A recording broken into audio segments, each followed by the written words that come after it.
North to south, coast to coast, around the world. This is the Wells Report. Greetings. My name is John David Wells. What do we do here? We report the news honestly and fairly. We analyze the news for fact and bias. We point out both. We make commentary, which is not news. Commentary is opinion, yours and mine. And so we debate. A couple of different ways for you to do that. One way is the chat room on Facebook, YouTube, Twitter, and Twitch. Patreon and Rumble customers. This show was broadcast earlier in the day for playback at your convenience. And so if you want to reach out, go to The Wells Report at frontier.com and make sure in the subject line in all caps if you can. Tell me what platform you're watching it on, and I will answer you directly. I will.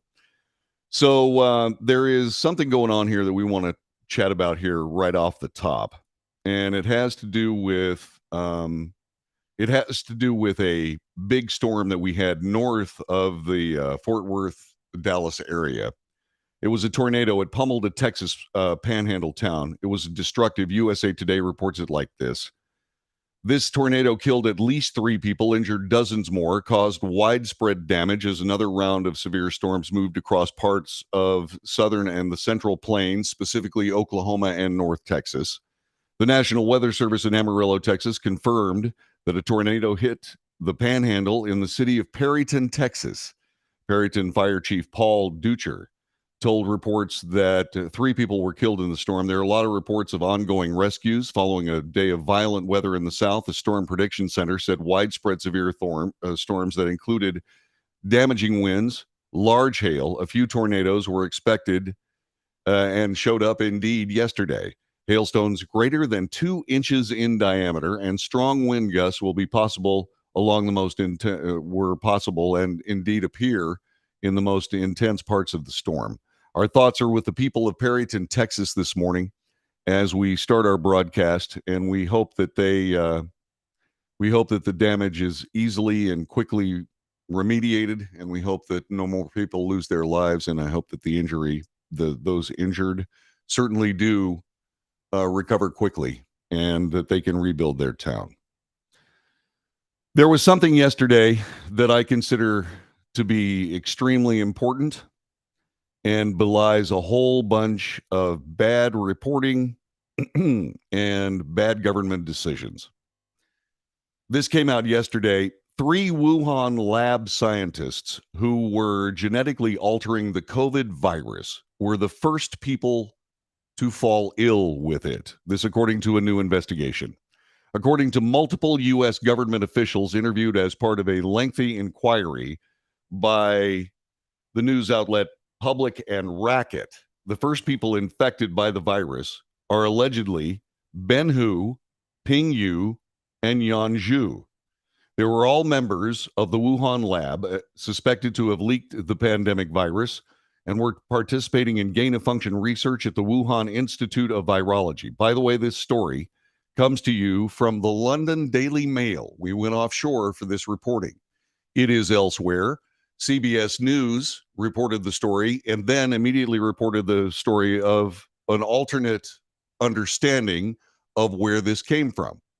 They say it's not just the first 3 Wuhan lab workers that came down with COVID-19, but also a woman in the wet market in Wuhan also came down with it. Now, this is an assumption on my part. This may be speculation, but it's possible that one of these 3, or maybe more than one of these 3 people infected, went to the Wuhan wet market to bring home food for their families and maybe infected this woman that was indeed a worker in that wet market, which, by the way, was reported as the main source for COVID-19. Well, it may be the main source for COVID-19, but the 3 patients that first came down with it worked at the Wuhan Institute of Virology. This is, as we now know, extremely huge. There were an awful lot of people that were called conspiracy theorists. They were denigrated in the press, denigrated by the government, and now we have something completely different. Alina Chan, a molecular biologist at the Broad Institute of MIT and Harvard, and co-author with Matt Ridley of Viral, The Search for the Origin of COVID-19, said Ben Hu is essentially the next Shi Zhengli. He was her star pupil. He had been making chimeric SARS-like viruses and testing these in humanized mice.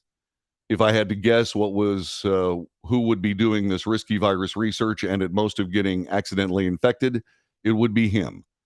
She is known as Miss Zhengli, by the way, is known as the Batwoman of China. She led the WIV's gain of functions research. Let me try that one more time. Ms. Zhengli, known as the Batwoman of China, led the WIV's gain of function research. One of her colleagues revealed last week that at the start of the pandemic, Dr. Shi feared the possibility that COVID could have emerged from experiments carried out at the Wuhan lab. Professor Wang Linfa, described as a friend of hers by the BBC, said the respected scientist spent sleepless nights combing through frozen virus samples at the WIV, fearing what might happen if she found the exact match for COVID in her lab. If indeed she does find, or if she did find that exact match, game, set, and match, we know where COVID-19 came from. Mr. Hu and Mr. Yu co-authored a scientific paper with Ms. Zhengli in 2019 on the geographical structure of bat SARS-related coronaviruses. Jamie Metzi, the former member of the World Health Organization Expert Advisory Committee on Human Genome Editing, who raised questions starting in early 2020 about a possible research-related pandemic origin, said it's a game changer if it can be proven that WHO got sick with, that's HU, not WHO, but WHO got sick with COVID-19 before anyone else. That would be the smoking gun. He was the lead hands-on researcher in the lab. Saturday, the London Times quoted an anonymous U.S. State Department investigator saying, quote, "It has become increasingly clear the Wuhan Institute of Virology was involved in the creation, promulgation, and cover-up of the COVID-19 pandemic. This cover-up immediately became news in the United States after the government of the United States clung to the theory that the wet market was the beginning of COVID-19 and then saw fit to stomp on people who disagreed. This is awful." The Wall Street Journal reported in May of 2021 that 3 researchers from China's WIV, the Wuhan Institute of Virology, sought hospital care in November of 2019, months before China disclosed the COVID-19 pandemic. The newspaper said a previously undisclosed U.S. intelligence report provided fresh details on the number of researchers affected, the timing of their illnesses, and the hospital visits. A State Department fact sheet released near the end of the Trump administration said, quote, "The U.S. government has reason to believe that several researchers inside the WIV became sick in the autumn of 2019 before the first identified case of the outbreak, with symptoms consistent with both COVID-19 and common seasonal illnesses, like the flu."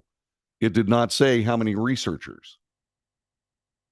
China refused to give raw data on early COVID-19 cases to the World Health Organization-led team probing the pandemic's origins, according to one of the team's investigators. Reuters reported in February potentially complicating efforts to understand how the outbreaks began.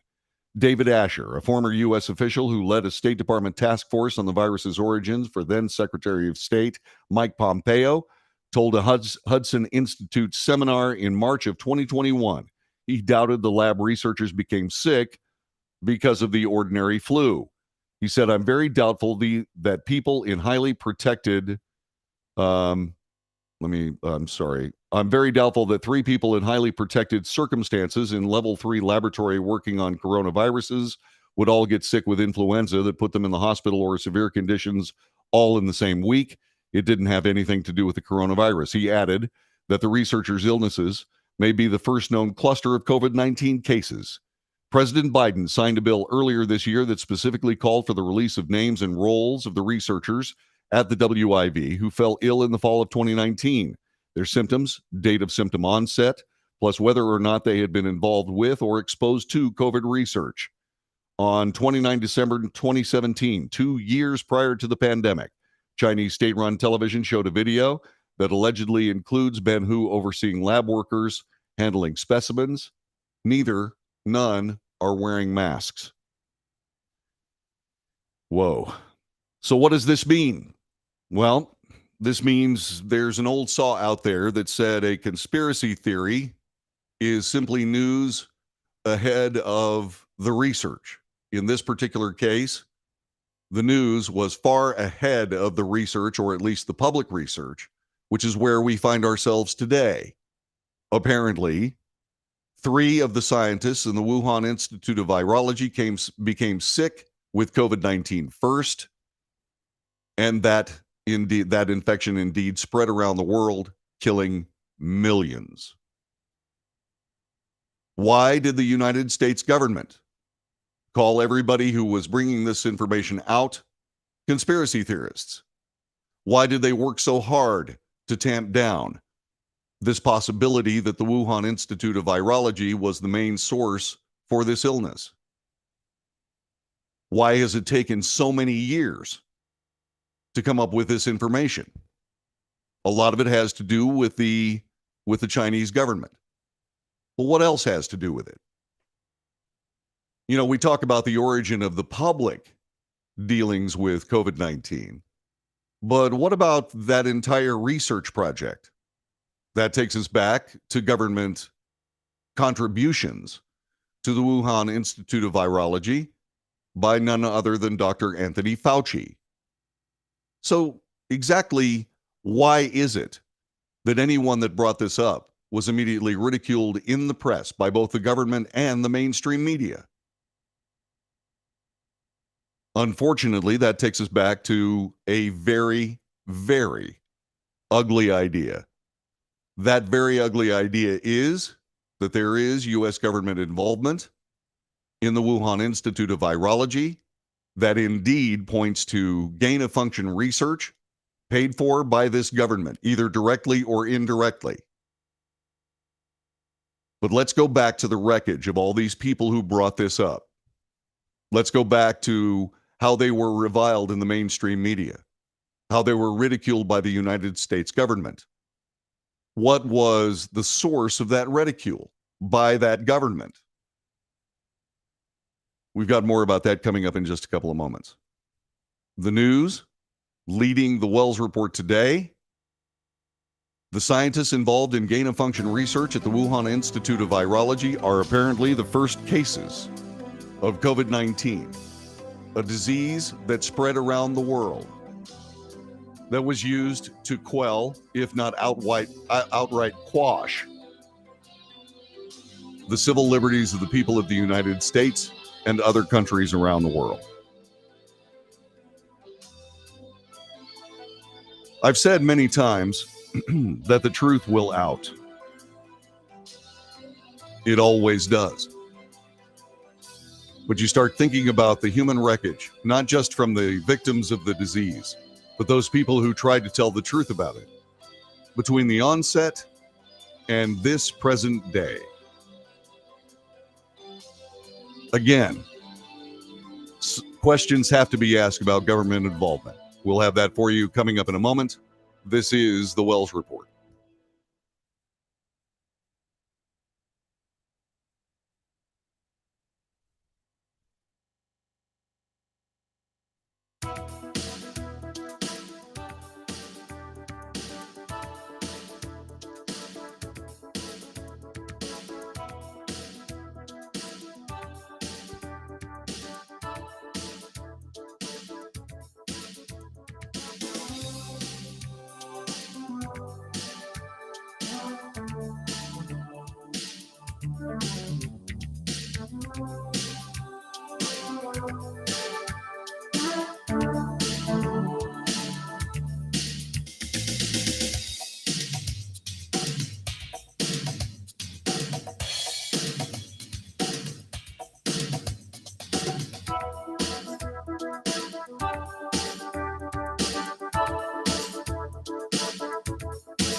You're listening to the Wells Report, which will be back in 4 minutes.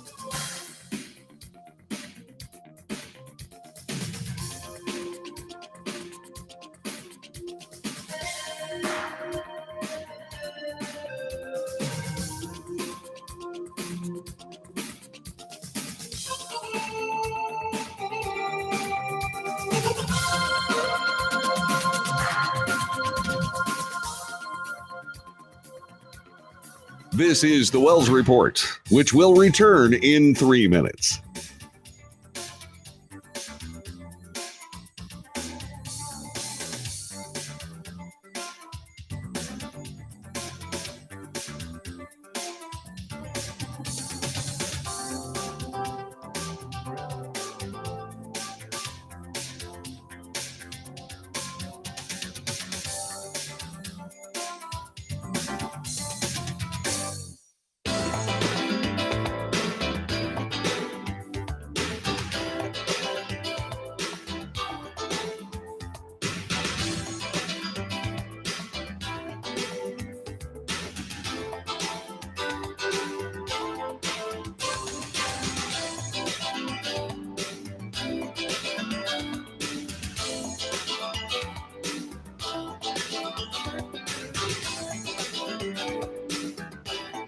This is the Wells Report, which will return in 2 minutes.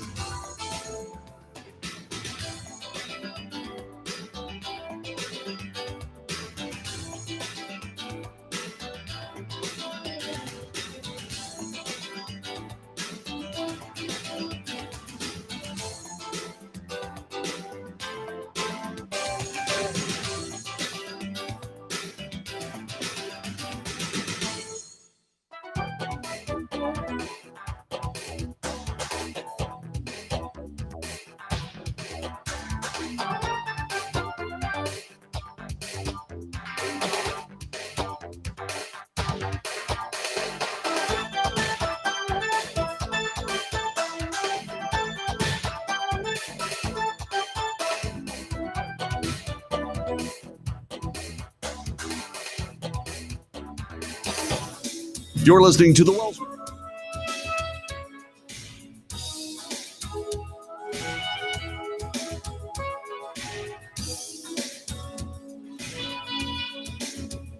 This is the Wells Report. My name is John David Wells. Our telephone number is 817-379-2172, 817-379-2172. And so information regarding COVID-19 is now hitting the world media, if not the mainstream media of the United States. There is reporting on this story in the mainstream media, but it is couched in a way to draw doubt on this particular reporting. Our chat room is flying about this, obviously, as you might expect. Anything to get rid of Trump. Very bad people in power in our country. They want to destroy it. I'm not sure why. Thanks very much for those comments. 817-379-2172. So there's other reporting on this very same story. This from the New York Post. This, however, comes from the opinion page, and it's a name that we know. Michael Shellenberger. Michael Shellenberger was given access to many of the background documents involving Twitter and editorial ideology about quashing dissent, censorship, if you will. Shellenberger was somebody who reported on all of this, and one of his colleagues, Matt Taibbi, is referenced in this opinion piece. Quote, "It is no longer a question COVID-19 virus leaked from China's notorious Wuhan Institute of Virology Laboratory. What's more, this week my colleagues Matt Taibbi, Alex Gutentag, and I broke the explosive story the first 3 people sickened by the virus were the scientists experimenting with SARS-like coronavirus. Sources within the U.S. government say that 3 of the earliest people to become infected were Ben Hu, H-U, Yu Ping, and Yan Zhu. All were members of the Wuhan lab. When a source was asked how certain they were that these were the identities of 3 scientists who developed symptoms consistent with COVID-19 in the fall of 2019 before the virus spread around the world, we were told 100%. Now it's up to Congress to demand answers from the intelligence community and the National Institute of Allergy and Infectious Diseases Director Anthony Fauci. Why did they keep it secret? How long did they know? In February of this year, the director of the FBI, Christopher Wray, told a reporter the FBI has for quite some time now assessed that the origins of the pandemic are most likely a potential lab incident in Wuhan. Why didn't he say something sooner? Says Mr. Schellenberger. The cover-up was vast and insidious. Sources were terrified to tell us what many had long suspected. They only did so because they are as outraged as the American people should be and felt a moral obligation to speak out. Some still wonder why all of this matters. The pandemic is over. Who cares how it started? Schellenberger asked those questions and then says this: the answer is, in part, that the cover-up is indicative of the rot at the heart of many American institutions. Let's go back to Christopher Wray, who said the FBI has for quite some time assessed the origins of the pandemic are most likely a potential lab incident. Why didn't he say something sooner? Is it because they're playing politics? Is it because they were so busy playing politics that what ended up happening next was they just sort of sat on the story? We have seen them sit on other stories of national import of a law enforcement nature. This, of course, more of a political circumstance. But as we come to this conversation on this day, we find ourselves in a position where, did the FBI have this information? Was it ignored by the government of the United States, and why? Is it because of money changing hands from the Chinese government to the Biden family? That question has to be asked, although it pains me greatly to ask it. What are your thoughts? 817-379-2172. 817-379-2172. This is The Wells Report.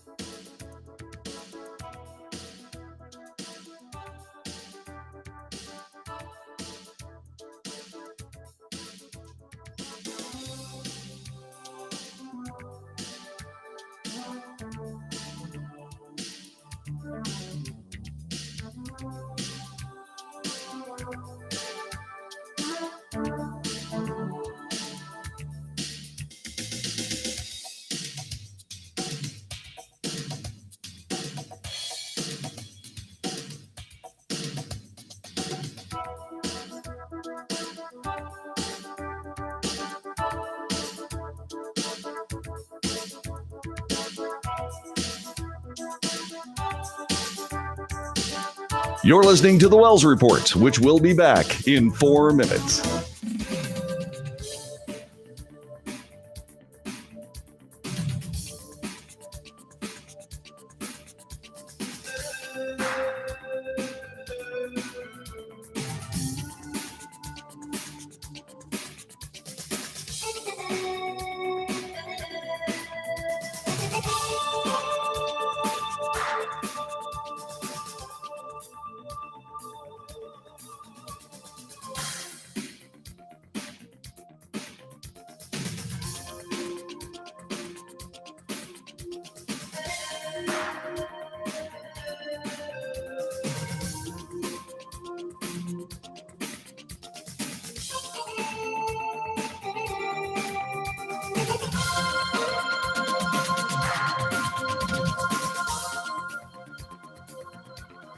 This is The Wells Report, which will return in 3 minutes.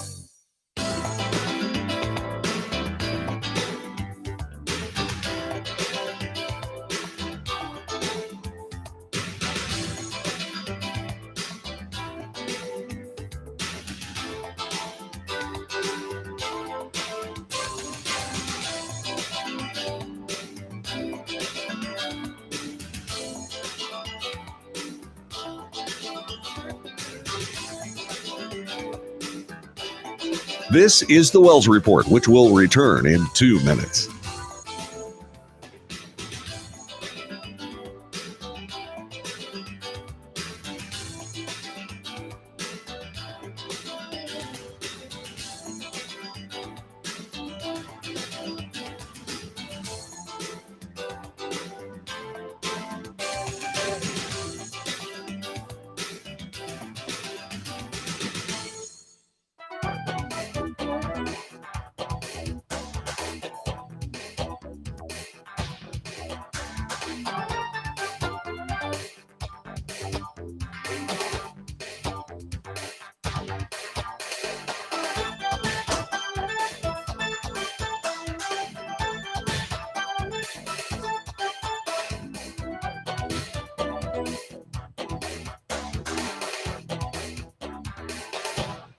You're listening to the Wells Report, which will return in 1 minute.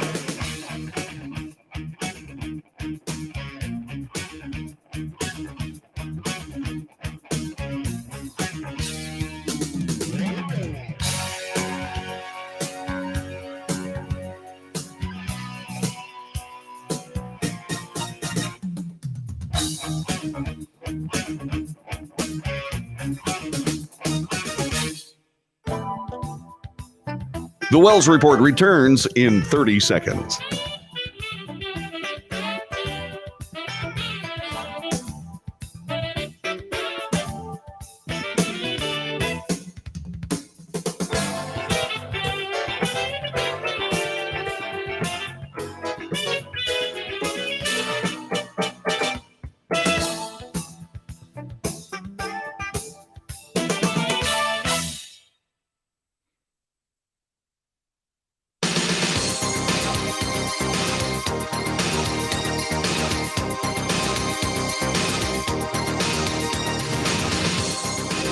News, analysis, commentary, and debate. This is the Wells Report.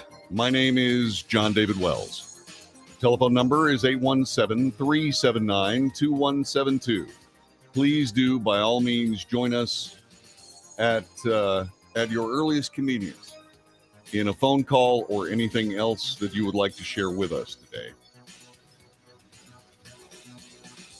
There was a guy who was the chairman of the House Intelligence Committee and was also the main investigator into at least one impeachment of Donald Trump. And in that first impeachment, made explosive statements regarding the information that he said he had. We are discussing Adam Schiff. Adam Schiff has come under the harsh gaze of a remarkable young woman. She is Representative Anna Paulina Luna. She's a Republican from Florida. And what she did was, along with other members of the House Freedom Caucus, sought to censure Adam Schiff for his lying and alleged collusion about alleged collusion between Donald Trump and Russia during the 2016 presidential election. And so this man, who just brazenly lied to everyone regarding the assurances of evidence that he had seen that proved Trump-Russia collusion, was exposed. The House of Representatives, which I consider to be an American institution in need of serious work, at least tried to do some of that work with this censure. And so they voted on it yesterday. Here is the report from USA Today on that vote. A Republican effort to censure Representative Adam Schiff, a Democrat from California, failed on Wednesday after 20 House Republicans broke with their own party to join Democrats in a motion to table the resolution. Representative Anna Paulina Luna, member of the right-wing House Freedom Caucus, sought to censure Schiff for alleging collusion between Donald Trump and Russia during the 2016 presidential election. The House voted 225 to 196 to table the resolution and defeat the effort to censor Schiff. The failed resolution also intended to fine Schiff $16 million, which was approximately half of the money that it cost the U.S. government for special counsel Robert Mueller's investigation into Trump's alleged ties to Russia. Schiff, seemingly totally unaware of what it takes to be quiet and just let things play out as they may, immediately went to Twitter and said this: "The partisan and failed attempt to censure me is a badge of honor that I will wear proudly. MAGA Republicans are going after me because I dared to hold Donald Trump accountable. These efforts to intimidate me will not succeed. I will always defend our democracy." USA Today then identifies the 20 Republicans who opposed the effort to censor Schiff. They are as follows: Republican Kelly Armstrong of North Dakota, Representative Lori Chavez de Remer of Oregon, Representative Juan Ciscomani of Arizona, Representative Tom Cole of Oklahoma, Representative Warren Davidson of Ohio, Representative Brian Fitzpatrick of Pennsylvania, Representative Kay Granger of Texas, Representative Garrett Graves of Louisiana, Representative Thomas Keene Jr. of New Jersey, Representative Kevin Kiley of California, Representative Young Kim of California, Representative Michael Lawler of New York, Representative Thomas Massey of Kentucky, Representative Tom McClintock of California, Representative Mark Molinaro of New York, Representative Jay Obernolte of California, Representative Mike Simpson of Idaho, Representative Mike Turner of Ohio, Representative David Valadao of California, and Representative Steve Womack of Arkansas. It pains me greatly to see that Representative Kay Granger of Texas opposed censoring Adam Schiff for what are blatant lies in the run-up to the 2020 election. I'm sorry, the 2016 election. It was awful and terrible. And what bothers me the most is that Kay Granger is someone who has always been very kind to the Wells Report. I am surprised that she took this step. The implications are awful. The implications are that 20 Republicans now believe that someone in a high House of Representative post can lie to the American people blatantly, be proven that he is a liar, and yet somehow not censured by the House of Representatives. What does that mean? Does it mean that the House of Representatives is essentially bereft of any kind of accountability that they keep trying to hold to their political enemies? Seems like. Why in heaven's name? Why in heaven's name would any of these Republicans vote in this manner? Unless they want to see more of what Adam Schiff did to interfere with the 2016 election. Adam Schiff has proven himself to be who Adam Schiff is, a political sociopath bent on nothing more than destruction of his political enemies. Whether it has anything to do with the truth or not makes no difference. Democrats have done this before. There have been stories that were told that were completely and totally flawed or absolutely baseless when it comes to truth. And then the cynical reply from Adam Schiff: "I'll wear this as a badge of honor." What? You're going to wear the fact that you are just a degenerate liar that has no worry whatsoever about saying things that were completely untrue to the American people in front of a 2016 election to try to defeat your political enemy? You're going to wear that as a badge of honor? You're going to wear as a badge of honor that you were caught doing so plainly, red-handedly, and somehow was able to evade the accountability from your own House of Representatives? You're going to wear that as a badge of honor. This is the quality of human being that we can find in the House of Representatives. These 20 Republicans who decided not to hold this man accountable for anything, including those lies, agree. They agree with all of this. They believe that Adam Schiff was apparently badly done to. Well, what about Adam Schiff and his conduct with President Trump? Do they not care about that? Do they simply not care about lying? Do they simply not care about the absolute essential integrity that they continually criticize as being absent from their political enemies, but yet for some reason can't focus it on themselves? There is no doubt that there is something badly, badly wrong in the political process of the United States of America. There can be absolutely no doubt of the duality of standard and the duality of application of standard between people based on political lines. There is no doubt about the fact that many of the people that conservative voters in the United States look to try to stop this are essentially part of the bigger game.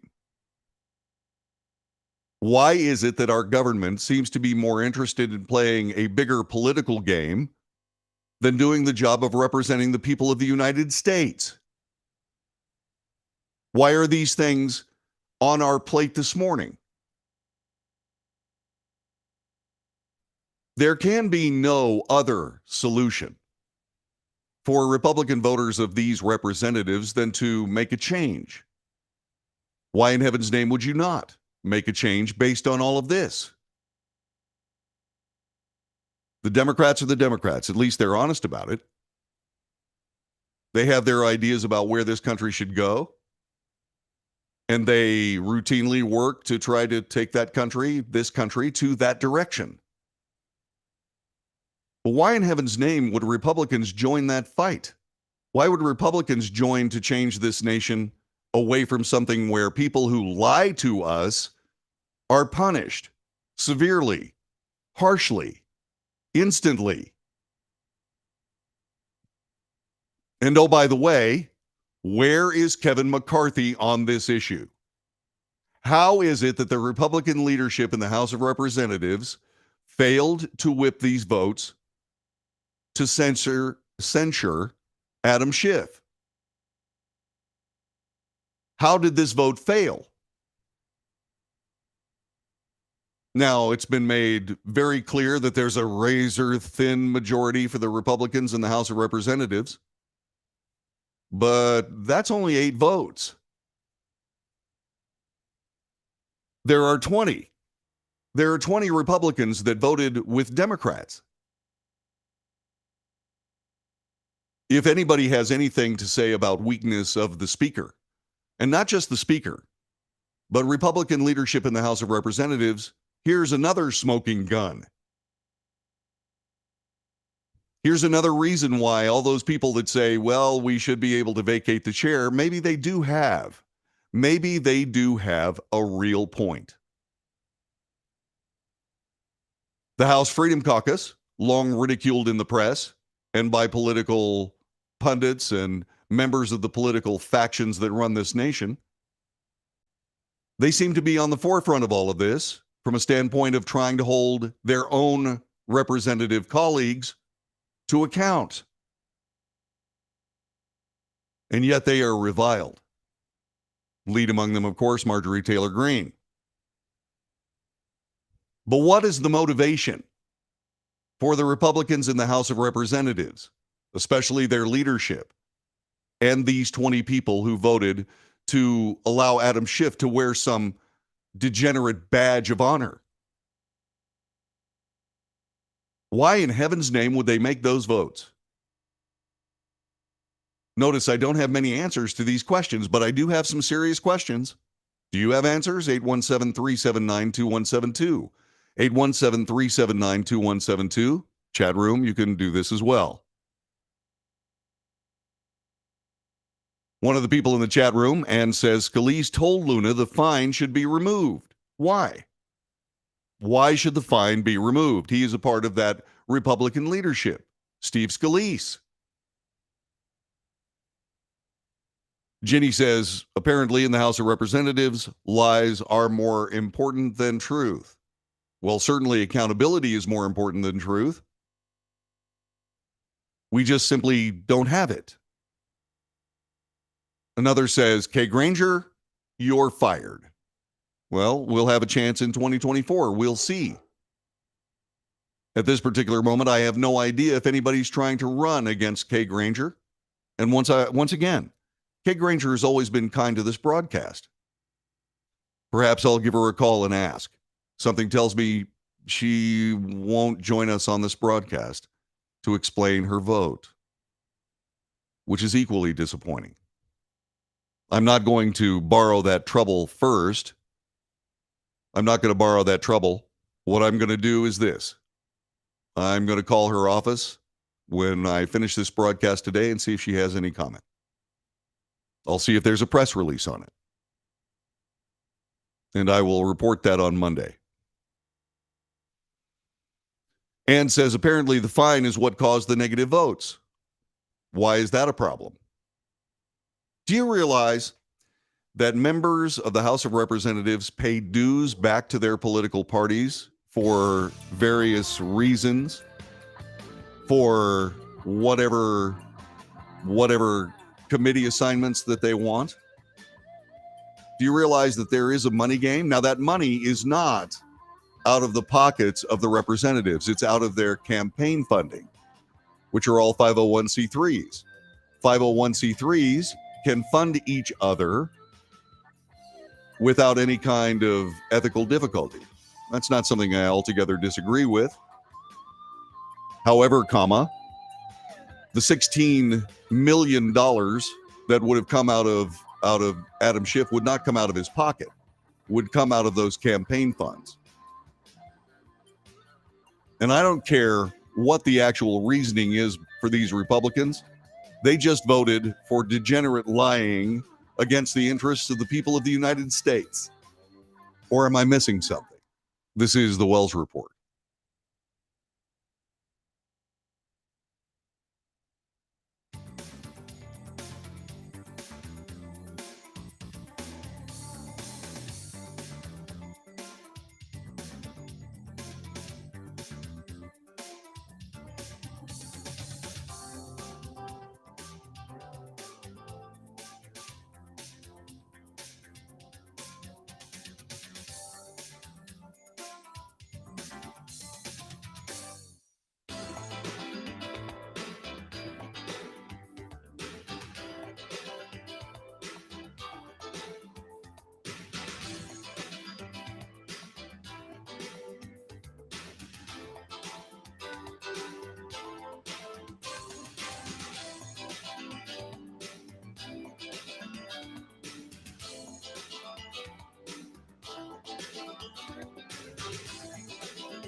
This is the Wells Report, which will return in 2 minutes.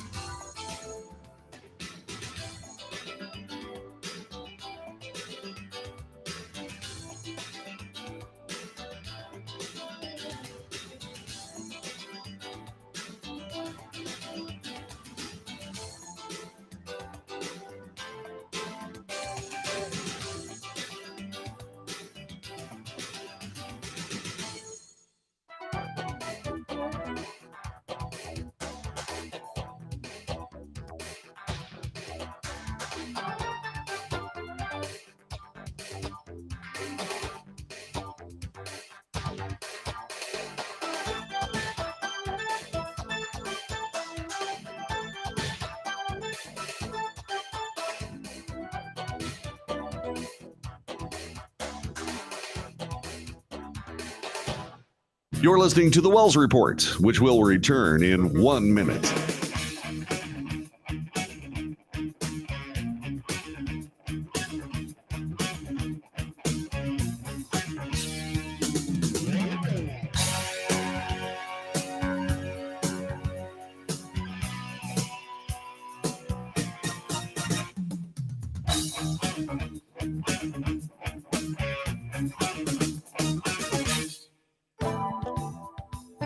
The Wells Report returns in 30 seconds.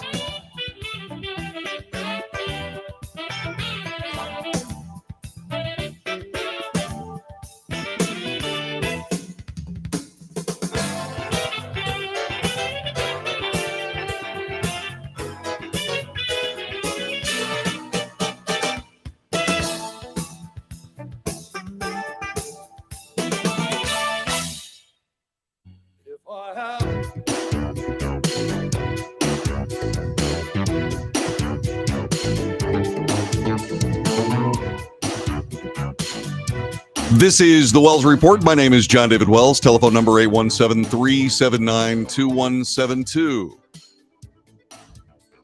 You know, these votes can be very, very straightforward. There are also political implications of votes that can lead to making votes that are sometimes at cross purposes with the understandings of the voters that put these people in office. The trick to all of it is to come up with the difference. In other words, when do I vote for something for political reasons? And when do I vote for something because it's just simply the right thing to do? At the very, very least, these Republicans who voted to table the resolution to censor Representative Adam Schiff are guilty of the latter. They're guilty of not understanding when you do the right thing and set aside the political thing. Why? Because they're politicians. That's why. We have the wrong people running the United States of America. I've been saying it over and over and over again. We need a different kind of person to handle the power the people of the United States give to these representatives. We need somebody that can see the difference between what's right and what's politic. And we don't have them. We simply don't have them. Now you can say, well, I'm just going to allow meatball voting on one thing or another to dictate my terms. You have to be aware that there are other things in play, but you've got to be able to tell the difference between those other things and reality.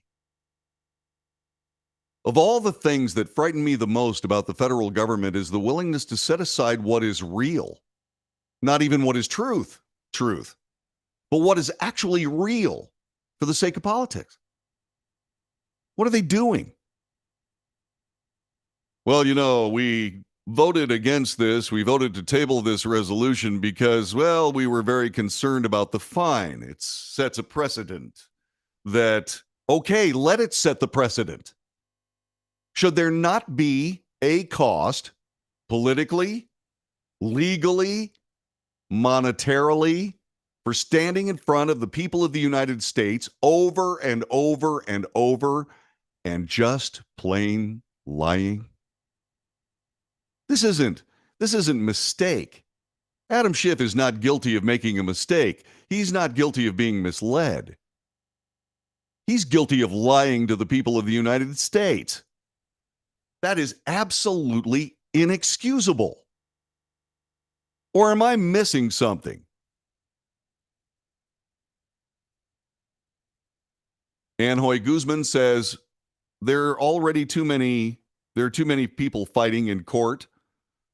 Remember that Nancy Pelosi put fines on Republicans for not wearing masks in the House of Representatives. Okay. Now I understand that once again that puts those votes into politics. The people of the Republicans, the quote Republicans, in the House of Representatives will certainly vote against Nancy Pelosi on all of those things, and probably justifiably. But this is different. Nancy Pelosi just didn't play power games with just House of Representatives persons. Adam Schiff lied to everyone. What I should have said was Nancy Pelosi was just playing political games with her colleagues. Those are her political enemies. Adam Schiff was playing with the sensibilities and realities in a cynical, awful way with the people of the United States. And the House of Representatives, by this vote on Wednesday, they don't know the difference. They are lost. They are absolutely lost in all of this. They don't know what to do. They just don't know what to do. They have voted for degenerate lying to the American people. And what does that mean? It means we're going to see more of it. It's awful. It's absolutely ridiculous. You know, you wonder what happens with the children of these people. I mean, what would they do if their children just flat lied to their face? Would they just say, well, I understand why you did it, and I suppose that's good enough? Is that really what they would say? Now, I realize, of course, that you're going to say, well, you know, these people aren't really teenagers, are they? I don't know. Look at their behavior. Are they teenagers or not? Awful. Unbelievable. Oh my. Yeah, it's breathtaking today, huh? It's amazing what happens on Fridays in the news cycle. Does this hurt you as much as it hurts me? They're more interested in winning, not what is right. They want to control the country, cheat, whatever, to get what they want. Again, this vote says we're going to see more of it, not less of it. Is that what you want from your government? More lying? It looks like what we've caught them in at this point is lying on two particular subjects that cost this nation an immeasurable amount. Is that what we're doing? Is that where we are? This is the Wells Report. We'll be back with more coming up in just a moment.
You're listening to the Wells Report, which will be back in 4 minutes.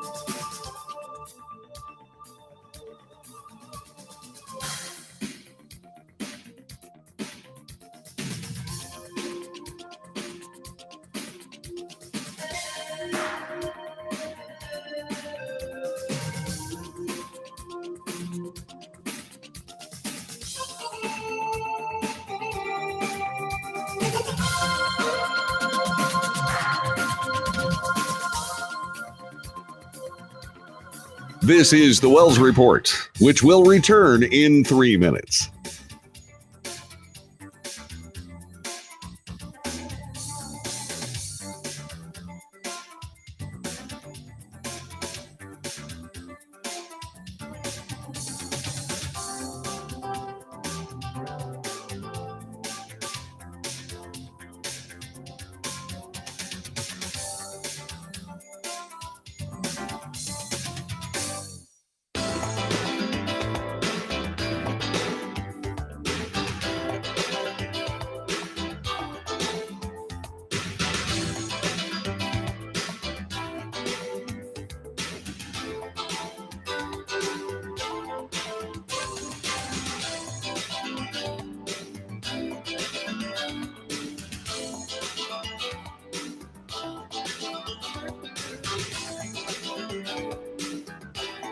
This is the Wells Report, which will return in 2 minutes.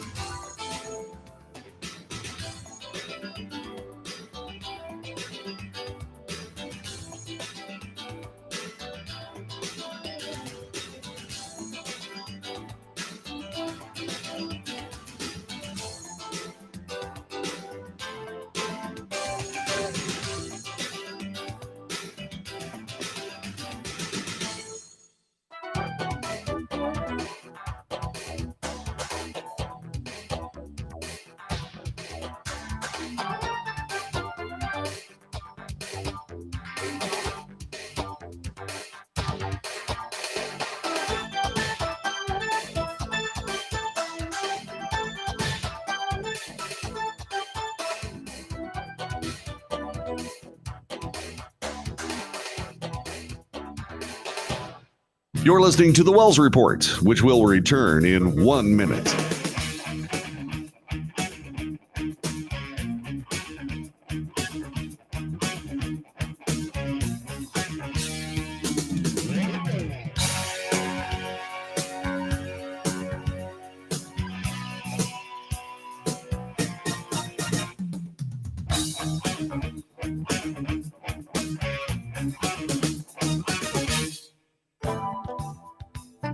The Wells Report returns in 30 seconds.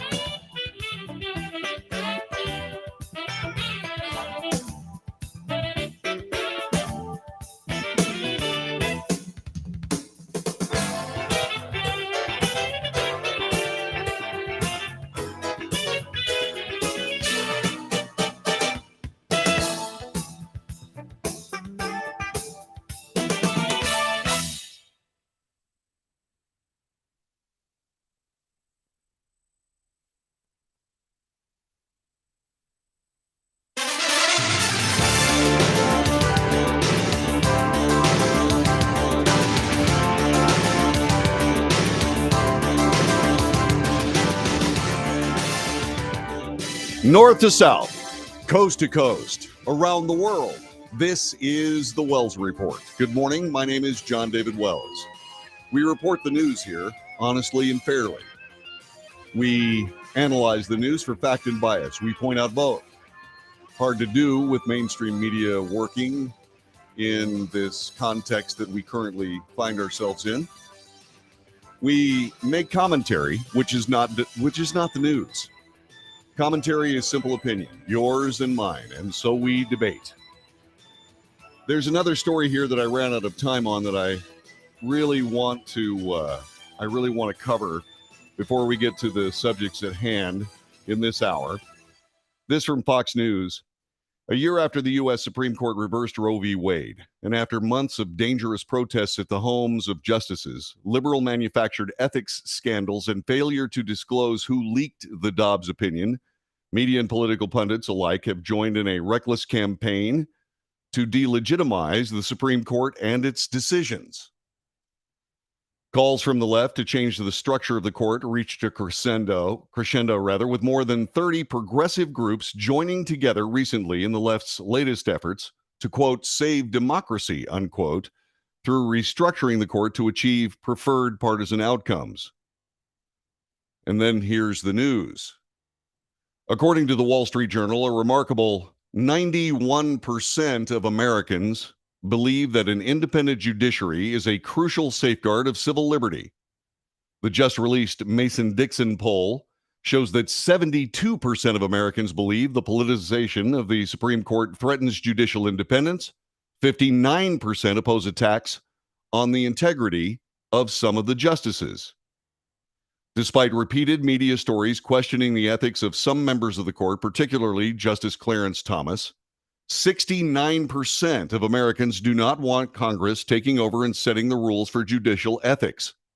How in heaven's name could they? The Mason-Dixon poll, commissioned by First Liberty Institute, surveyed 1,100 registered voters nationally between May 30th and June 2nd. And of course, I have to throw this disclaimer on the table. This is polling information. Polling information in the United States is a political tool, less an actual attempted barometer on what people of the United States think. And so we have to take this with a grain of salt, something larger than a typical Midwestern house, on any of this information. However, 91%, 69%, 72%, et cetera, et cetera, et cetera. Really? Maybe there's a little truth in this. Let's proceed.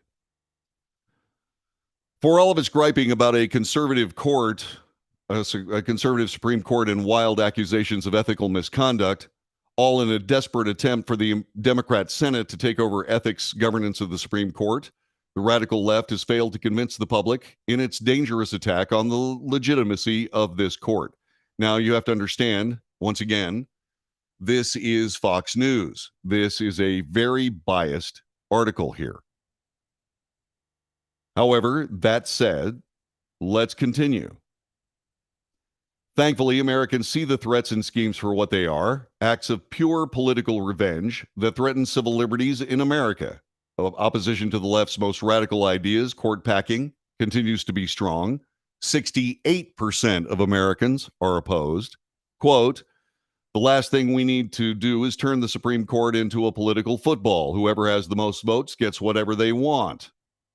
Presidents come and go. The Supreme Court justices stay for generations. Do you know who said that? Do you have any idea who said that? Well, that was President Joe Biden in a 60 Minutes interview just before the 2020 election. Even so, the 2021 president created a 34-member commission of legal experts and academics to review multiple proposals to change the court, including adding seats and establishing term limits. But in its final report, the commission made no significant recommendations.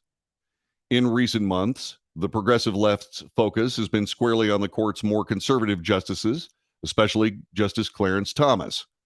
Anger over Thomas's consistent originalist perspective boiled over into ridiculous accusations of unethical behavior and even calls that he resign. The Senate Judiciary Committee launched an investigation, and liberals have introduced legislation that would put the Supreme Court under ethics rules, violating the Constitution's separation of powers. That's not going anywhere, but it's out there. Despite continued fervor from the left, Americans understand that preserving the independence of the judiciary is essential to preserving the constitutional republic. Americans understand that if the politically motivated efforts to restructure our judicial system works, justices will lose their ability to enforce the rule of law with impartiality, and the last safeguard to our civil liberties will be gone. That is explosive. It is also true.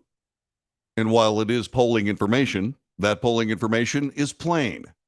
The people of the United States cannot turn to the Congress to establish ethics rules for another branch of the American government. They simply can't. They won't put up with it. Note, in this particular Mason-Dixon poll, there is no differentiation between Democrats and Republicans. This is quite literally a bipartisan poll. I thought you needed to know that, and so now you do. The 2020 election. A lot of people have said a lot of things about that election. There are things in that election that to this day defy reasonable explanation. Well, there's more information here. Before I get to it, I have to point something out. This broadcast has been censured by a major social media corporation for statements made regarding the 2020 election. It has happened to other people as well. It has happened to major news organizations by this particular social media platform. I must point out that this particular media platform seems to have changed its editorial policy to the benefit of all. We will see if that continues. But please understand that there is a concerted effort to stop some of this information from becoming public. Well, as I said last hour, the truth will out. And apparently, here is some more. I saw this from the Gateway Pundit on Twitter this morning as I was getting ready for the broadcast. Here is the headline. Jim Holt writes the article. And this from, like I said, Gateway Pundit. In June of 2022, Gateway Pundit's Joe Hoft, it's Hoft, not Holt, sorry, reported that an Obama judge sealed the much-anticipated Halderman report on election voting machines used in Georgia. The judge, Amy Totenberg, is the sister of NPR's far-left correspondent, Nina Totenberg. We first reported that an Obama judge, Totenberg, in 2018, when she got involved in that election, tried to steal the Georgia governor's race for Democrat Stacey Abrams. That is obviously very biased. Judge Totenberg is, quote, the corrupt judge who also allowed Hillary's attorney, Mark Elias, to use the 14th Amendment to try and prevent Representative Marjorie Taylor Greene from running in the 2022 election. Quote, in 2022, make that 2021, Judge Totenberg committed her gravest defense as a judge. She sealed and covered up the results of the Halderman report in Georgia. Up until this week, Gateway Pundit did not know what was in the report. Halderman's investigation into the voting machines in Georgia started before the 2020 election and was completed in July of 2021. Steve Bannon interviewed Kurt Olson about cybersecurity analyst J. Alex Halderman, who found flaws in Dominion voting machines and warned about the potential for future attacks. Judge Totenberg sealed that report. According to court documents, Halderman wrote in his report after he was given 12 weeks to access an unused Dominion ICX voting machine. Professor Halderman requested the report be unsealed to be shared with Cybersecurity and Infrastructure Security Agency, CISA, a standalone United States federal agency responsible for infrastructure, including voting systems. The report eventually made it to the CISA. They released an abbreviated report last year. Many believe that CISA and the report was released in an effort to mitigate the results from the Halderman report when it was finally released, which has happened. It was released this week. The report confirms that votes can be altered in Dominion voting machines. In fact, the report reveals that Dominion software can be hacked. On Thursday, yesterday, Voter GA found Garland Favorito joined Steve Bannon on the War Room to discuss the findings from the report. Then they go on to say, this is Gateway Pundit, this is their report. Trump-hating Secretary of State Raffensperger hid the information from the public until now. Why? And then there is a report on the actual report itself has then indeed been released. It is exhaustive. It is 90 pages. Let me see if I can bring you the overview. Let me see if I can do that. Let me try. Well, here, let me do this. There we go. I'm going to put this up on the screen so you can read it. This is the overview that is from the Halderman report. Let me, like I said, put this up here for you so you can see it as I read it to you. I can do this. I have the technology. All right. And then it disappears. Okay. Here is the overview. Stand by just a moment. If I can get this to work with me. Here we go. In 2020, this is from the Halderman report itself. In 2020, Georgia replaced its insecure, decades-old DRE voting machines with new ballot scanners and ballot marking devices manufactured by Dominion Voting Systems. Although the same BMDs are used for accessibility in parts of approximately 15 other states, Georgia is unique in using them statewide as the primary method for in-person voting. This unusual arrangement places potentially malicious computers between Georgia voters and their paper ballots. In contrast, in most of the United States, voters mark paper ballots directly by hand, and BMDs are reserved for those who need or request them. Georgians also who vote at a polling place generally have no choice but to use BMDs. All voting systems face cybersecurity risks.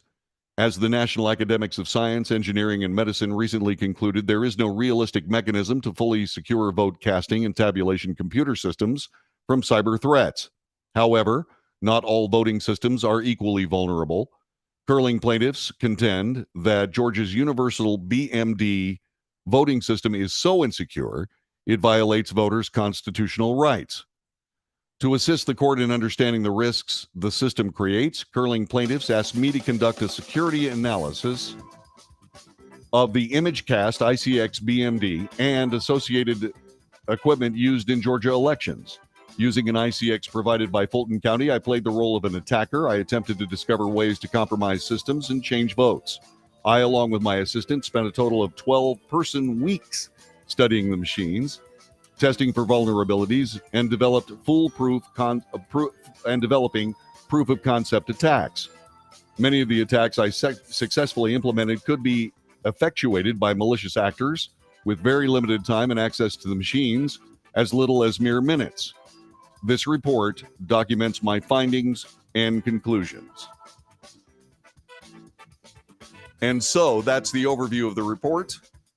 We'll find a way to make this report available to you, and you can decide what you think about it. This is the Wells Report. We'll be back with more in just a moment.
This is the Wells Report, which will return in 3 minutes.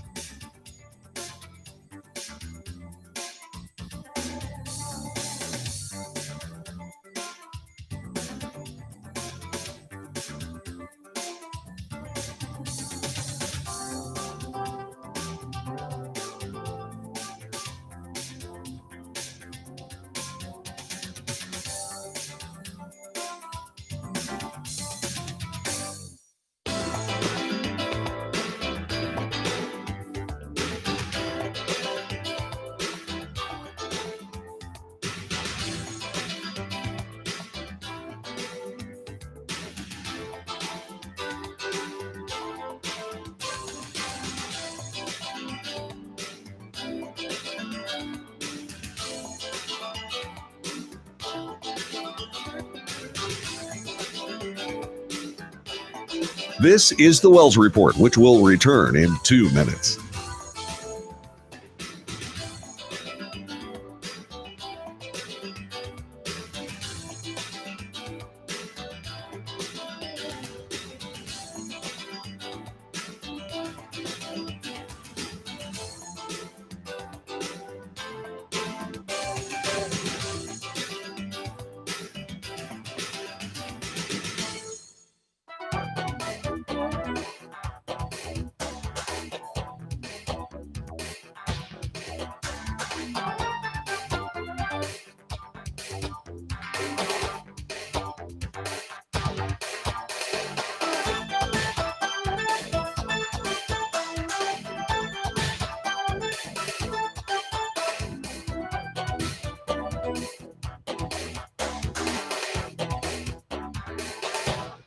You're listening to The Wells Report, which will return in 1 minute.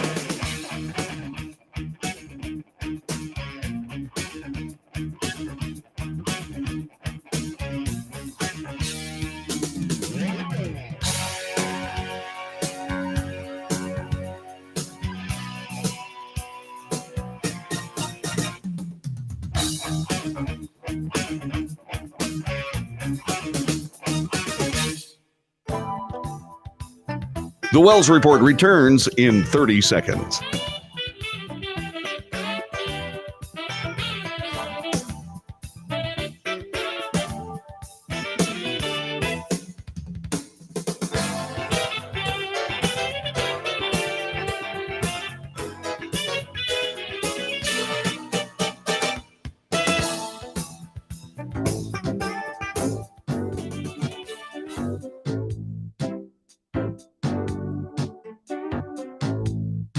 This is the Wells Report. My name is John David Wells. We are currently discussing ways to get the Halderman Report into your hands. When we put this show up on both Patreon and Rumble, it will be in the description so that you can read it for yourself. It is explosive. And there are other pieces of information that we have to discuss regarding the explosive information regarding Dominion voting machines. Couple of different things, in fact. Why is it that Fox News decided to settle the lawsuit from Dominion voting machines and themselves? They say it was to purchase peace. Peace? Really? Okay. There will obviously be more on this particular topic. And as you just heard me say, there is. CNN is now reporting that Georgia election officials have been aware of existing vulnerabilities in the state's voting software for more than 2 years, but continue to insist the system is safe and will not be updated in time for the 2024 election. This is a report unsealed this week as a part of a controversial court case in Georgia. The report's findings focus on weaknesses in software for certain Dominion voting machines. Those weaknesses were previously verified by federal cybersecurity officials who urged election officials across the country to update their systems. A lawyer for Georgia's top election official, Republican Secretary of State Brad Raffensperger, recently told a federal court that officials would forego installing Dominion security patches until after the 2024 presidential election. Georgia election officials insist it is highly unlikely that the vulnerabilities will be exploited in real attacks. Those officials say they've already carried out a number of security recommendations without having to update the system's software. Upgrading the system will be a massive undertaking. Our election officials are evaluating the scope of and time required for the project, said Mike Hassinger, a spokesperson for the Georgia Secretary of State's office. Again, this is a CNN article. While state and federal officials have suggested it is unlikely these vulnerabilities could be exploited, the newly released report points out that Georgia is far more dependent on this particular Dominion software than any other state, potentially undermining confidence in its ability to conduct a secure election. Is that something that you're feeling right now? Is this something that either opens your eyes to something that you have said isn't real? Or is it something that is already affirmed an existing opinion on your part? Again, I'm just asking questions. Georgia officials dismissed the potential for the weaknesses to be exploited. Quote, it's extremely unlikely any bad actor would be able to exploit our voting systems in the real world. The system is secure, said Gabriel Sterling, a top election official in the Georgia Secretary of State's office. This in a press release from earlier this month, adding safeguards are already in place to, quote, mitigate these hypothetical scenarios from happening. Dominion Voting Systems last year updated its software in response to the attack scenarios described by the report's author, a University of Michigan computer scientist named J. Alex Halderman. But Georgia has not implemented the recommended security patch. State officials say they are waiting to do so until after 2024. What do you think? What does this mean to you? Telephone number 817-379-2172. 817-379-2172. What does this mean to you? What are your thoughts? Give us a buzz. Once again, we have talked about things that were called conspiracy theories that seem to be wilting in the light of day. Is this another one of those scenarios? Again, just asking questions. You tell me. 817-379-2172.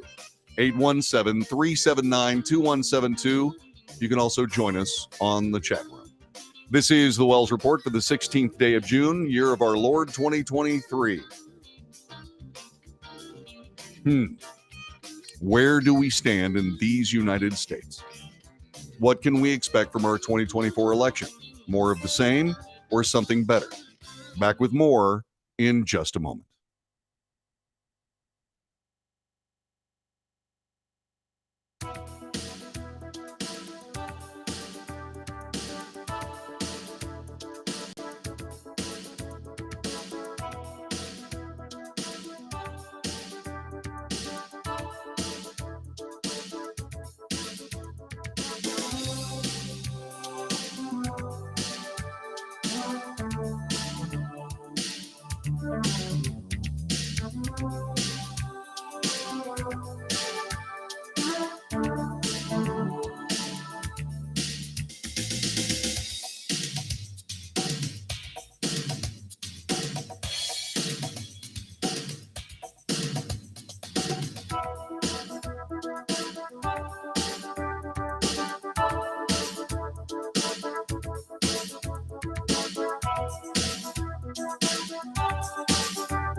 You're listening to the Wells Report, which will be back in 4 minutes.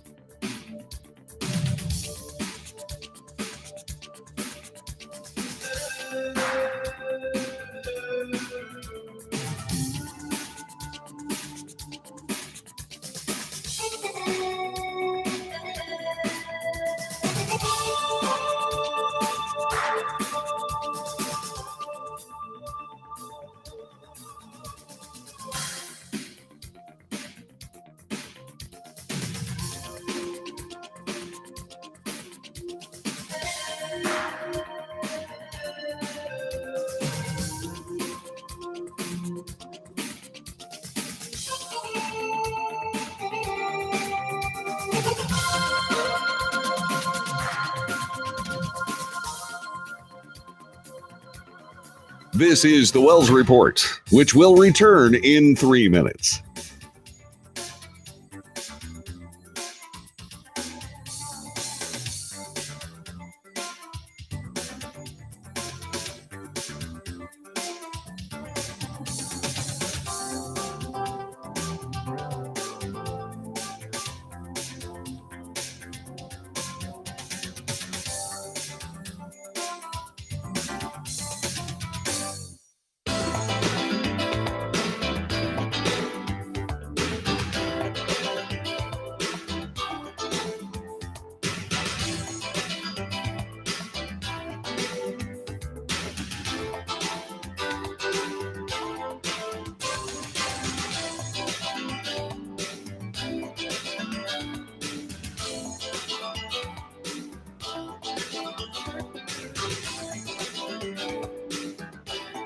This is the Wells Report, which will return in 2 minutes.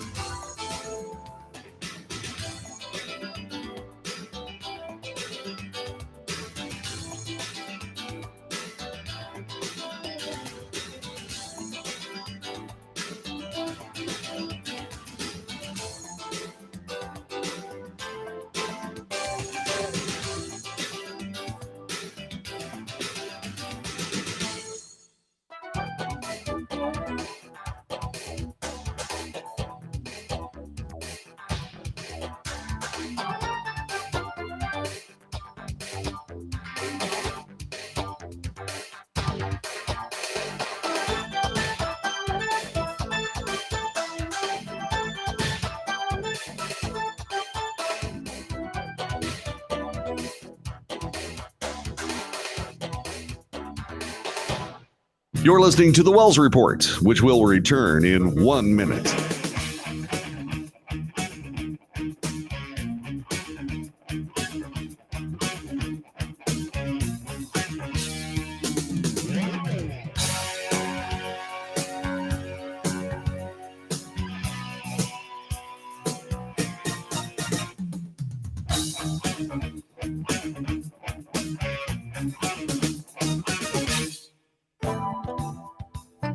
The Wells Report returns in 30 seconds.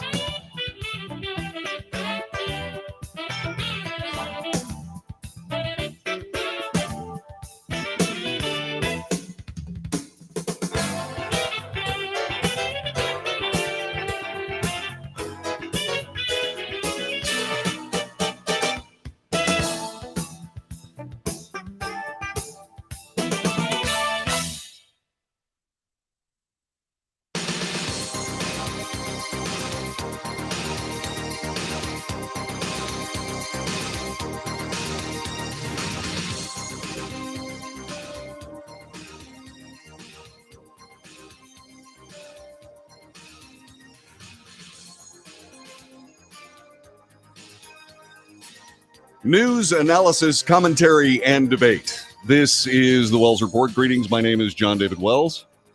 Telephone number again, 817-379-2172. 817-379-2172. Join us on the chat room. Find it on most major platforms, etc., etc. Friday. I forgot to say that. Friday is kind of important. So, in the world of President Biden, there are people who are making some very interesting statements. And one of them is Senator John Kennedy from the state of Louisiana.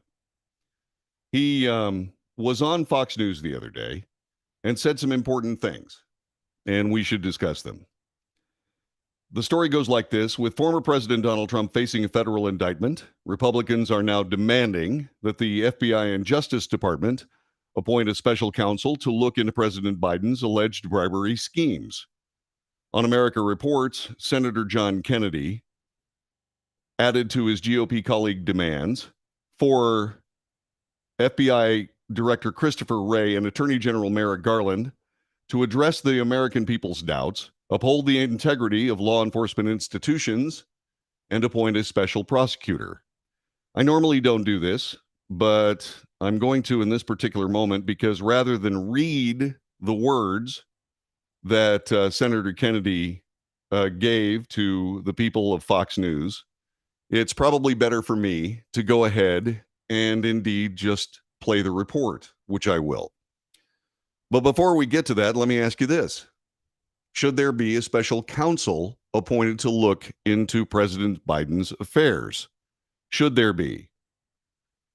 Your comments, welcome, 817-379-2172, 817-379-2172. This is from Fox News regarding this particular subject.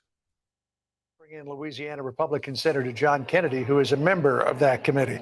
Senator, good to see you today. So the FBI has had information from an informant as far back as 2020 that then Vice President Biden and his son were allegedly involved in a $10 million bribery scheme between the two of them. The big question is, what has happened with the investigation since that information came to light? Well, look, I think the FBI is the premier law enforcement agency in all of human history. And I'm not going to vote to abolish them or defund them. But you don't have to be Euclid to know that over the past 5 years, there have been people at the FBI and at the Justice Department who have acted on their political beliefs. I mean, the FBI Director Comey investigated President Trump on evidence that the Hillary Clinton campaign gave to him. It was inevitable in light of President Trump's prosecution that the issue of selective prosecution was going to be raised. What about Secretary Clinton's emails, for example?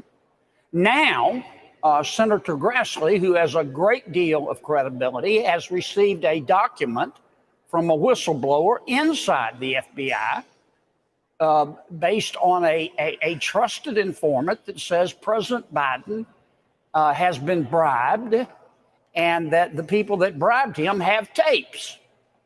Now, I don't know if all that is true or not, but we're entitled to see that document. Mhm. First, the FBI said, well, we can't even tell you that it exists. And then they said, you can see it, but it has to be redacted.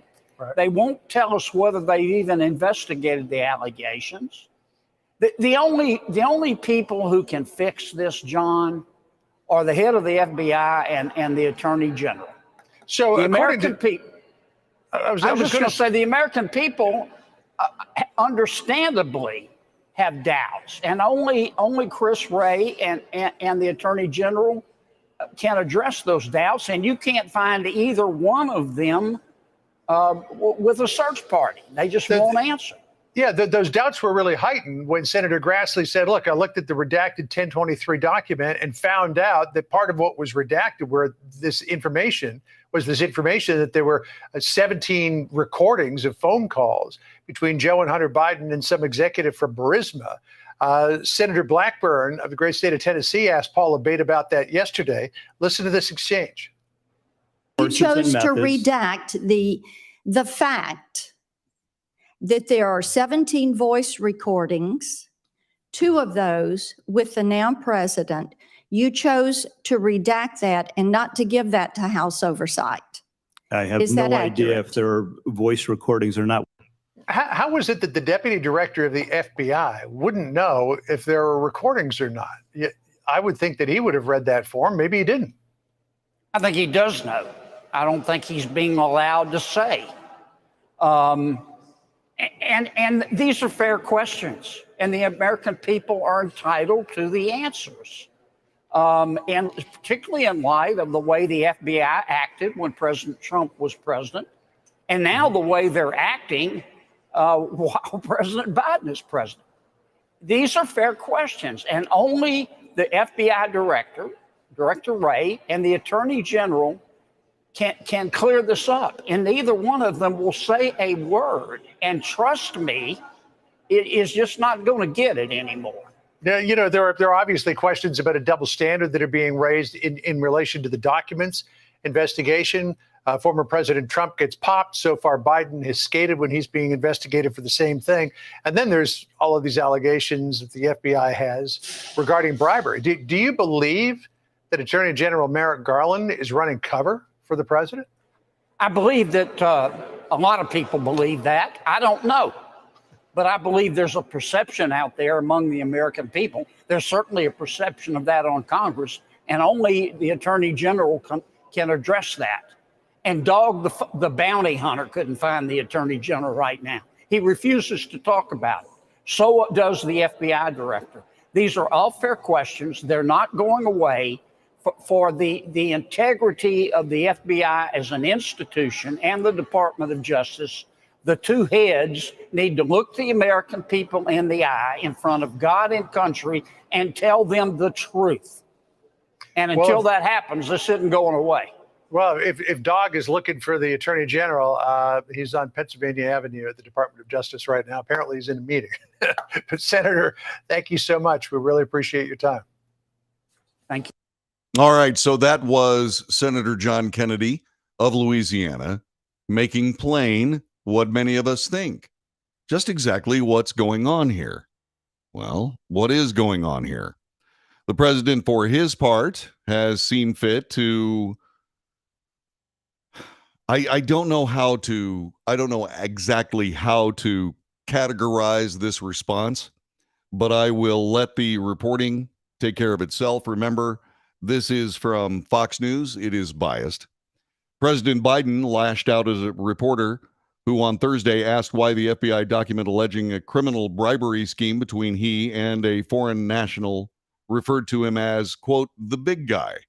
The question was, why did the Ukraine FBI informant refer to you as the big guy, President Biden?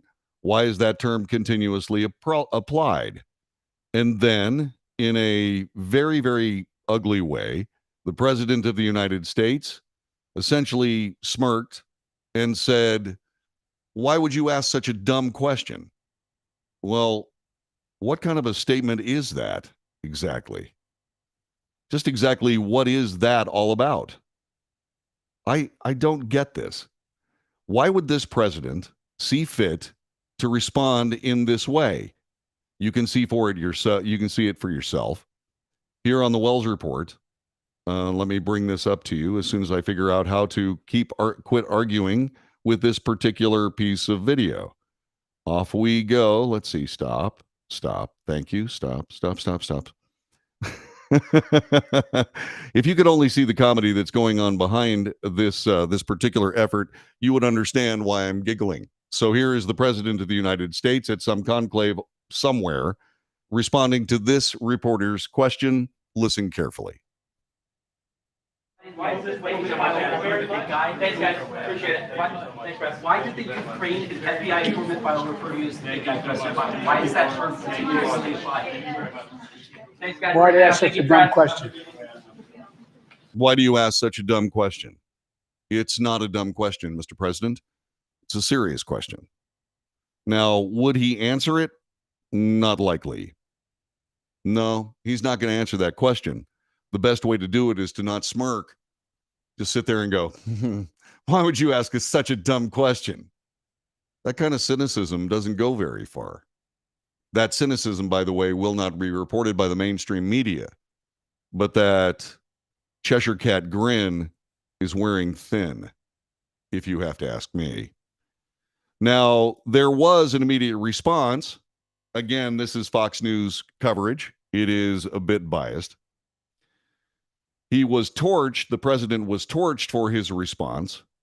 Prominent conservative Twitter users tore into President Biden yesterday after he trashed a reporter for asking a question during the exchange, which involved the New York Post's Stephen Nelson about allegations that Biden was the big guy in a supposed bribery scheme involving Ukrainian officials. Biden berated the reporter for asking a dumb question. The president then moved on without answering it as the press was ushered out of the room. The exchange happened at the very end of a Biden speech in which he presented his administration plan to protect American consumers from hidden junk fees.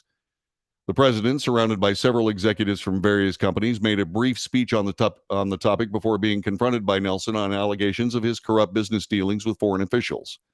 The journalist shouted above White House aides calling for the press to exit the room, quote, "Why did the Ukraine FBI informant refer to you as the big guy, Mr. Biden?" After a brief pause, Biden deflected the question with one of his own by saying, quote, "Why'd you ask such a dumb question?" I don't know that that's a dumb question. On Twitter, Biden critics blasted the president for his obvious dodge and insult towards Nelson. Not just towards Nelson, but toward the entire American people.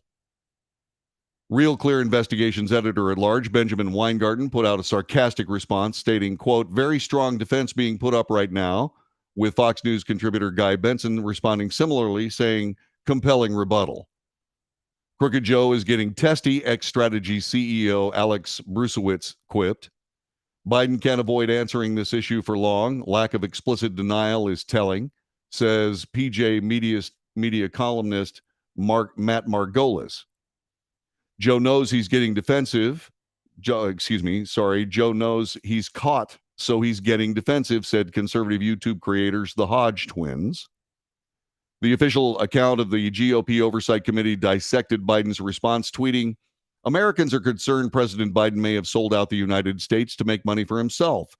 But President Biden is only laughing about it and really ridiculing those who are asking questions. We'll continue to seek answers, transparency, and accountability." The Spectator contributing editor Stephen L. Miller provided a sobering assessment of Biden's answer, declaring, it's a dangerous time to tell the truth in America. Unwarranted attack on the free press, literally shaking, says Washington Free Beacon reporter Chuck Ross.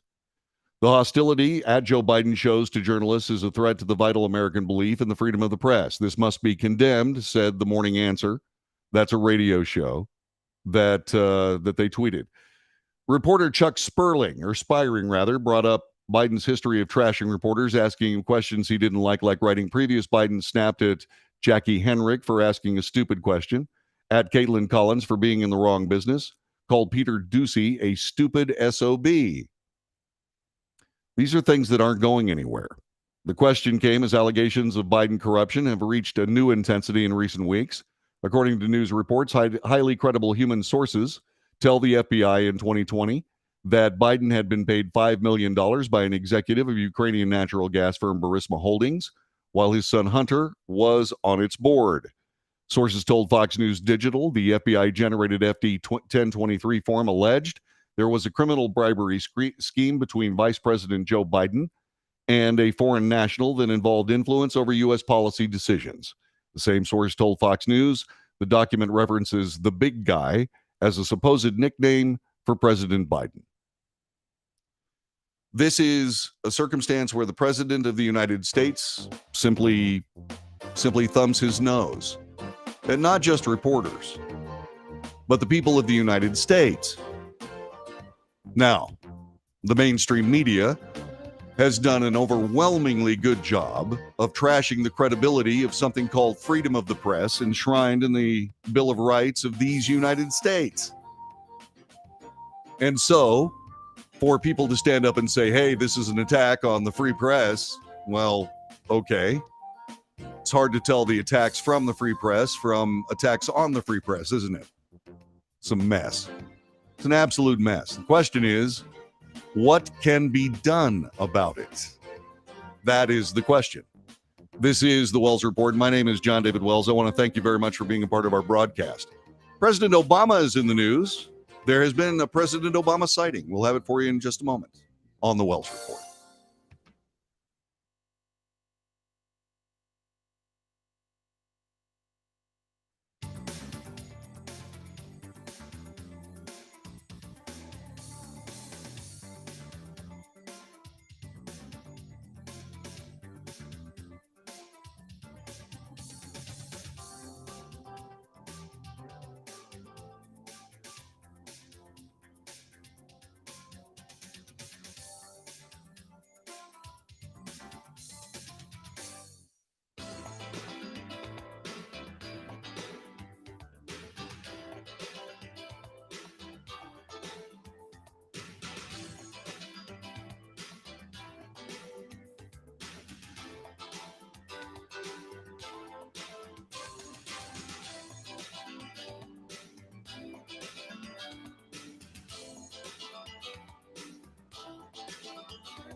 This is the Wells Report, which will return in 2 minutes.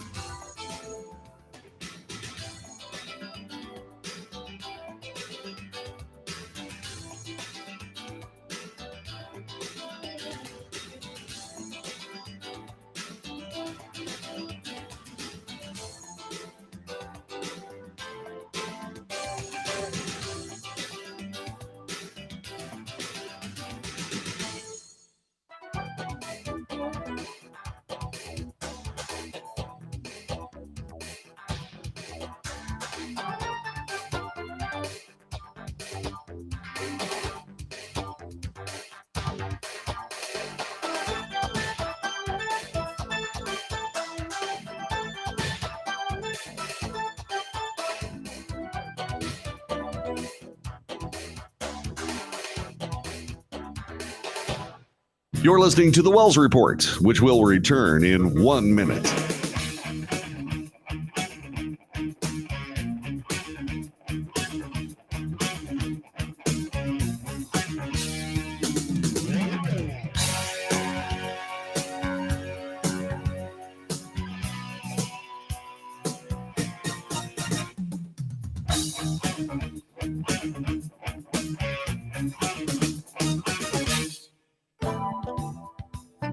The Wells Report returns in 30 seconds.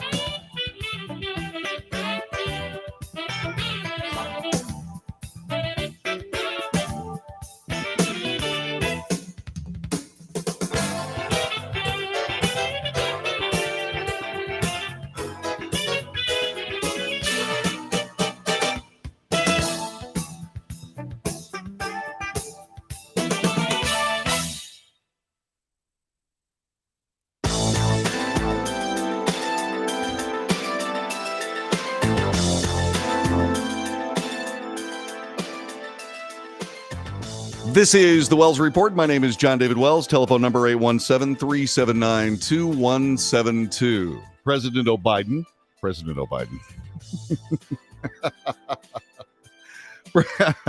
President Obama criticized Senator Tim Scott, who is a Republican candidate for the nomination of that party and for president.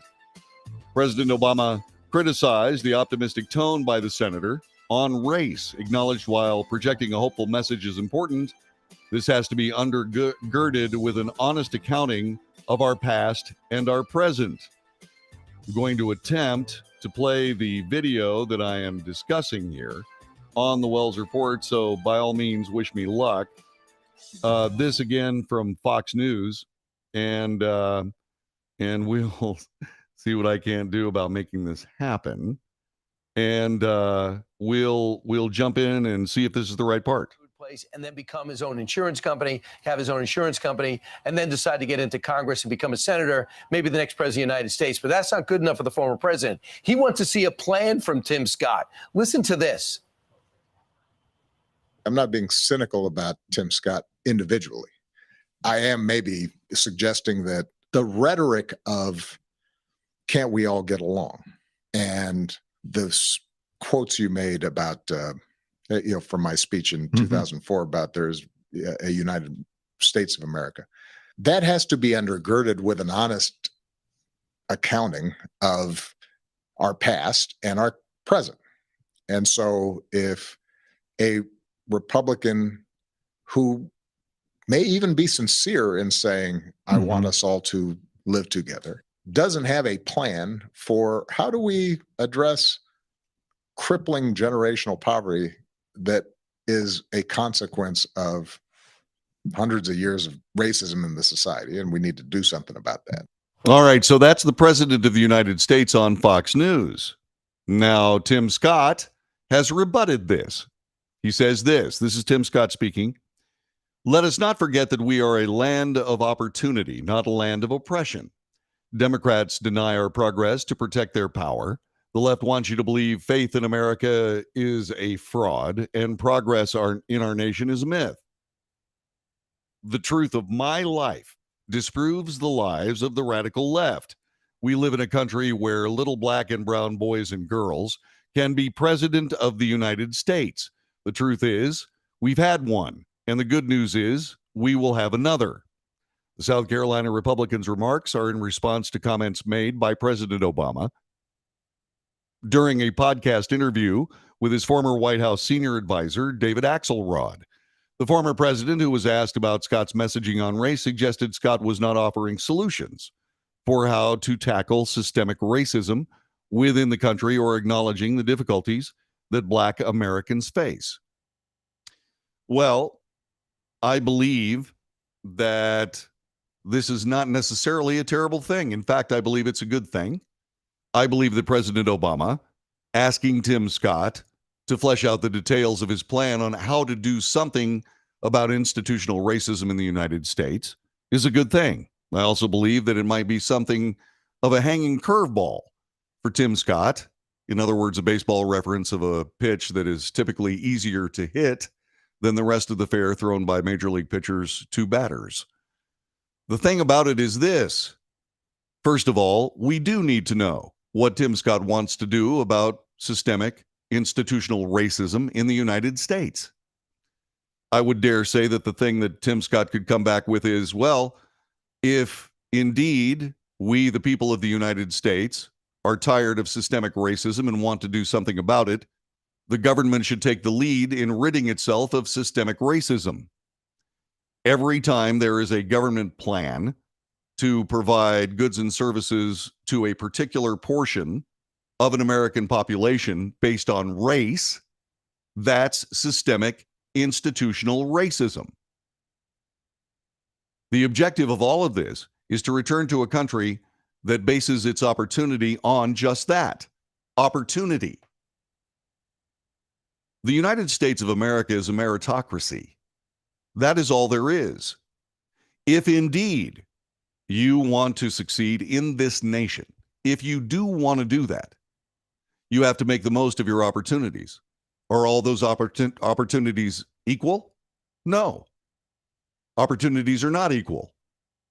There are all kinds of ways to classify Americans in various circumstances for the sake of some political enterprise.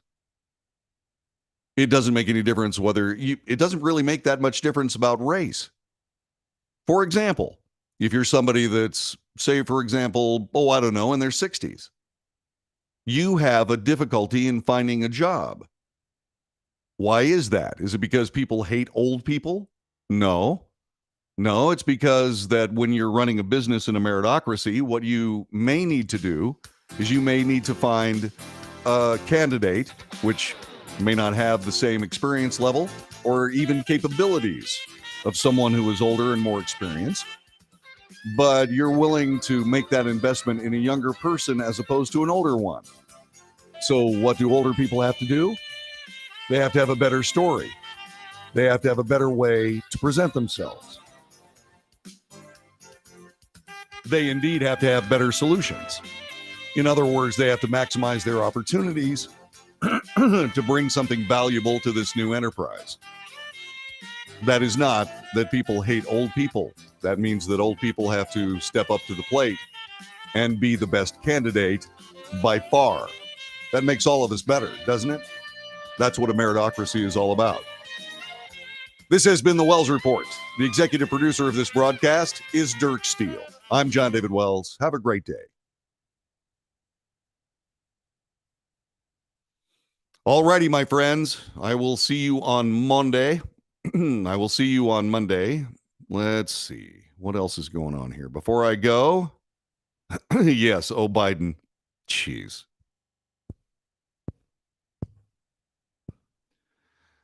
Sorry about that. Let's see, Gary, if you want to be a homophobic, learn how to spell bathhouse. What's homophobic about talking about bathhouses? What are you talking about, Chris? Chris, you're degenerating into snark. You're better than that, right? Are you not better than snark? You know, once again, I said yesterday, maybe you missed it, right? If you have a comment, even snark, apply it to me, not your fellow chat room people. Okay?